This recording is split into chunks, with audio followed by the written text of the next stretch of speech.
Come on, Snake.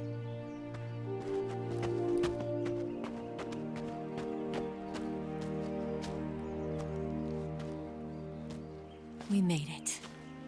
We made it. Over there.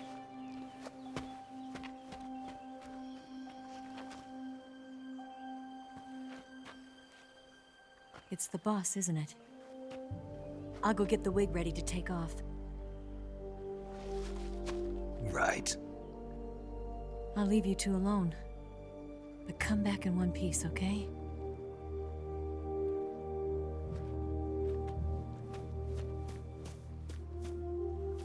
Promise me!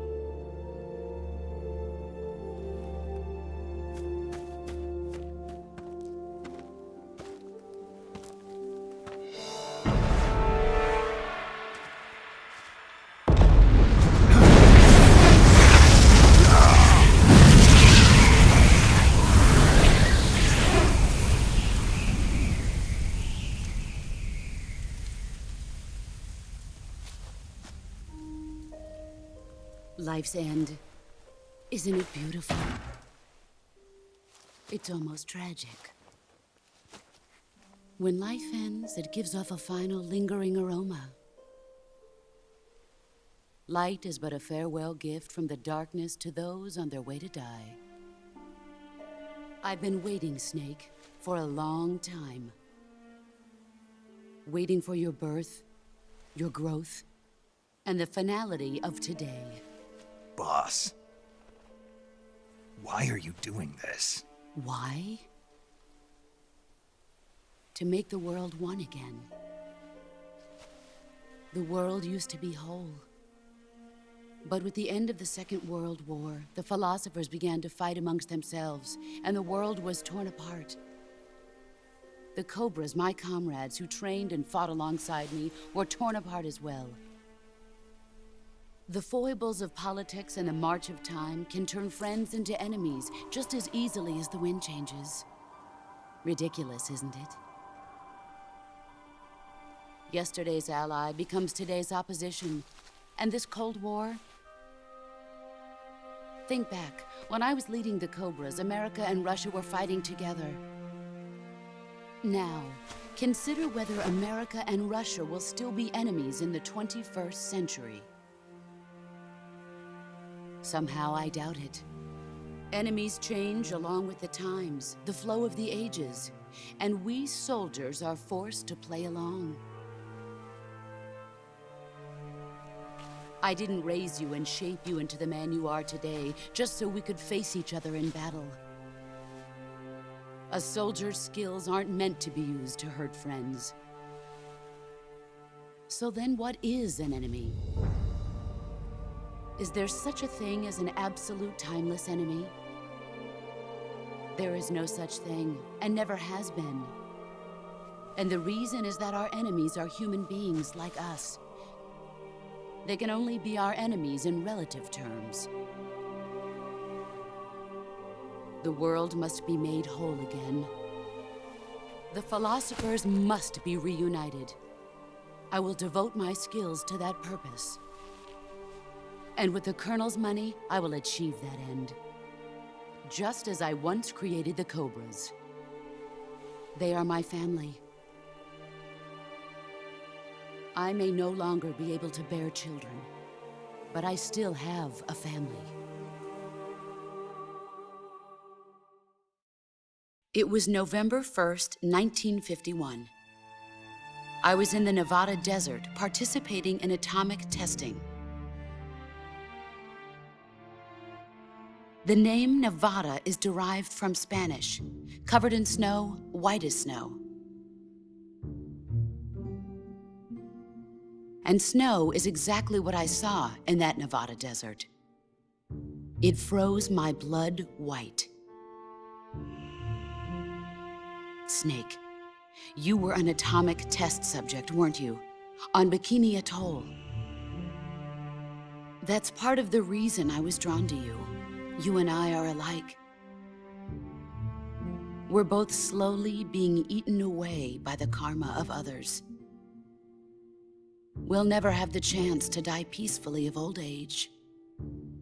We have no tomorrow. But we can still have hope for the future. In 1960, I saw a vision of the ideal future from space. 3 years earlier, the Soviet Union had succeeded in launching Sputnik, the first man-made satellite in history, into orbit. This came as a huge shock to the United States. In response, America threw everything it had into its own manned spaceflight project, the Mercury program.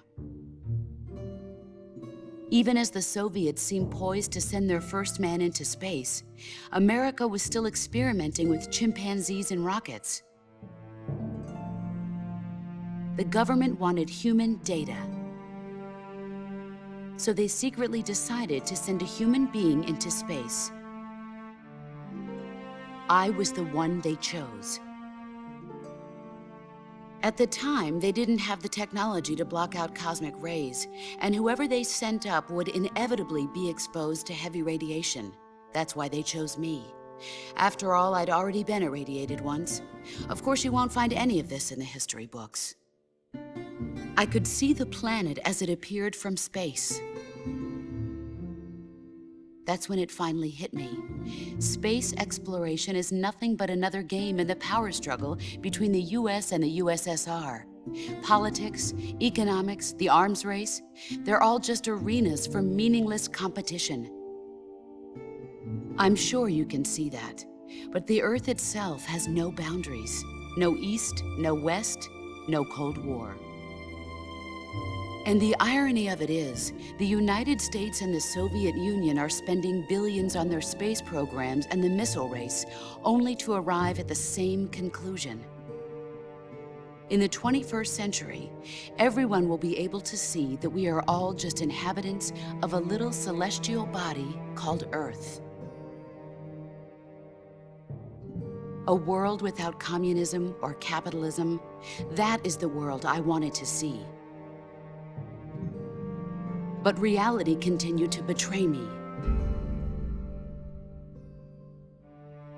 In 1961, I was sent to Cuba, to Bahia de Cochinos.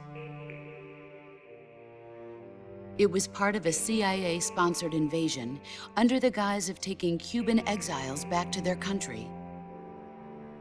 But the US government betrayed them. Our weak-kneed president held back their air support.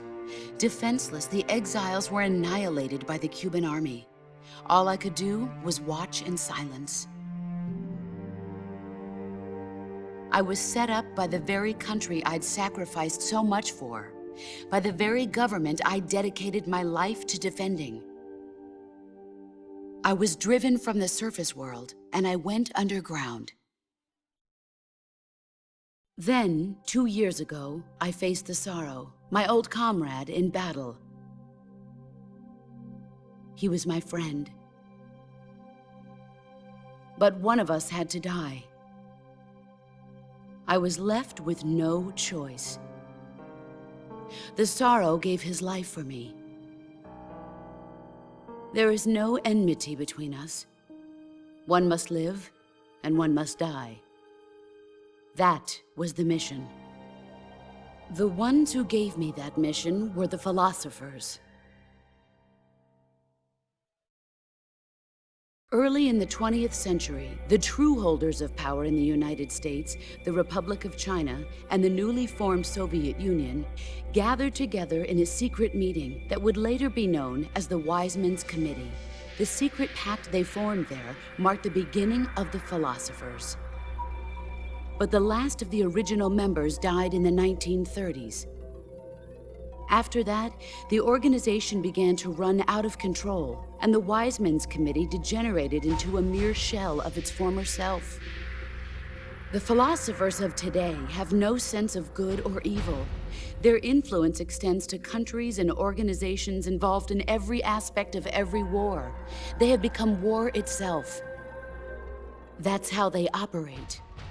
The sacrifices of war cause a shift in the times. This shift leads to renewed conflict, and in turn triggers the next war. Like a nuclear chain reaction, each conflict sparks countless others, forming an endless spiral that will continue on for eternity. Do you understand what I'm saying, Snake? By consuming me and you, the philosophers intend to keep that cycle going forever. It was my father who explained all of this to me. He was one of them. You see, I am the last remaining child of the philosophers. But after he revealed the truth, my father was killed by that same shapeless, formless organization. And my father isn't the only thing the philosophers have taken from me. In June of 1944, the Cobras and I took part in the landing at Normandy. We'd been given a top-secret mission to locate and destroy enemy V-2 rocket installations. I was pregnant at the time. The sorrow was the father. I gave birth on the field of battle. A beautiful baby boy. But my child was snatched away from me by the philosophers.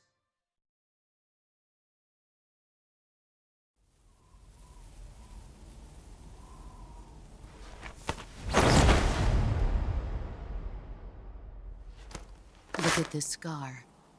This is proof that I was once a mother.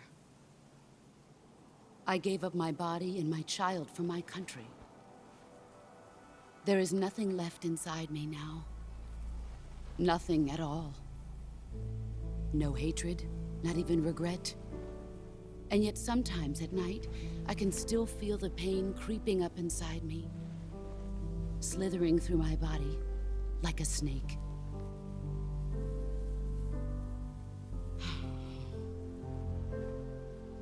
I've never talked this much about myself before. Thanks. Thanks for listening to me.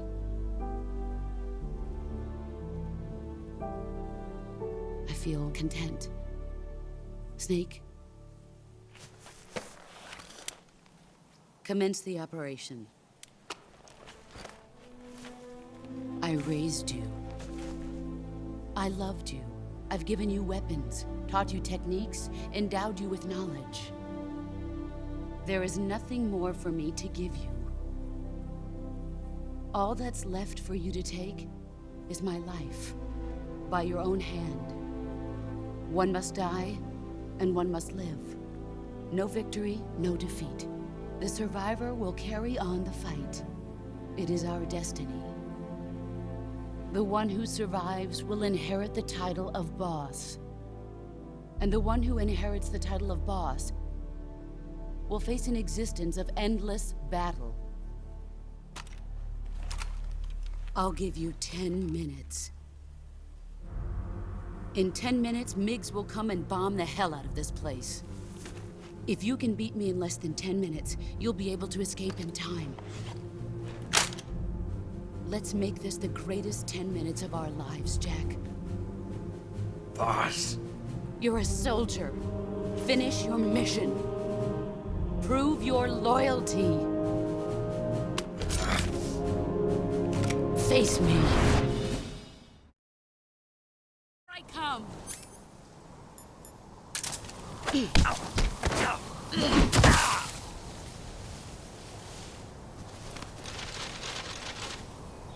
I'm disappointed. Run quick.